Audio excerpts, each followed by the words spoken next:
আসসালামু আলাইকুম, সবাই কেমন আছেন? আলহামদুলিল্লাহ আমি ভালো আছি। এই তো আমি আজকে ভুনা সেমাই রান্না করব। সেমাইটা সুন্দর করে ভেজে নিলাম। তো পানিটা হালকা কুসুম গরম করে নিয়েছি। এখন আমি সেমাইটা দিয়েই পানিটা সাথে সাথে ঝরিয়ে নিব। বেশিক্ষণ দিয়ে রাখবো না।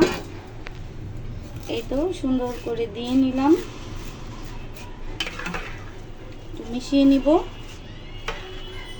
পানিটা ঝরিয়ে নিচ্ছি।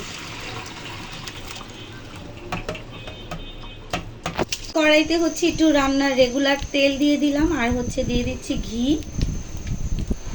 আপনারা চাইলে এটা শুধু তেল দিয়েও করতে পারবেন, কিন্তু আমি আসলে একটু এখানে ঘি দিব। ঘি দিলে আমার কাছে মনে হয় যে ভালো লাগে, ফ্লেভারটা খুব সুন্দর হয়। তো ঘিটা একটু গলুক, গলার পরে আমি সেমাইটা দিয়ে দেব। আমি সেমাইটা দিয়ে দিচ্ছি ঘিয়ের মধ্যে। সেমাইটা দিয়ে একটু ভেজে নিব। তারপর আমি এখানে চিনি দিয়ে দিব। আমি ঘিয়ের মধ্যে একটু সেমাইটা ভেজে নিলাম।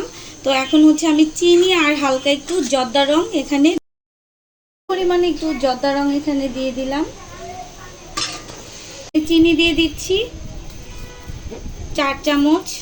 আপনারা মিষ্টিটা একটু বেশি খেলে একটু বেশি দিবেন, আমি একটু কমই দিব।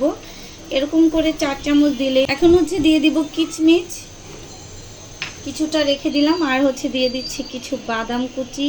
এখানে কাঠবাদাম, কাজু বাদাম, পেস্তা বাদাম তিনটাই আছে। আপনারা চাইলে বাদামের এখানে আরও অন্য ধরনের বাদামও অ্যাড করতে পারেন।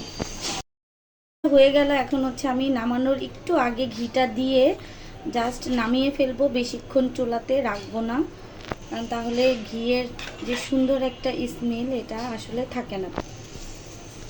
তো এই তো আমার সেমাই রান্নাটা হয়ে গেল ঝটপটে। তো আপনাদের কাছে কেমন লাগলো অবশ্যই জানাবেন, আর সবাই অবশ্যই ট্রাই করবেন। যে আমি খুব ঝটপটে আপনাদের সেমাইটা রান্না করে দেখিয়ে দিলাম। তো সবাই ভালো থাকবেন। ভিডিওটা আজকের মতো এখানেই শেষ।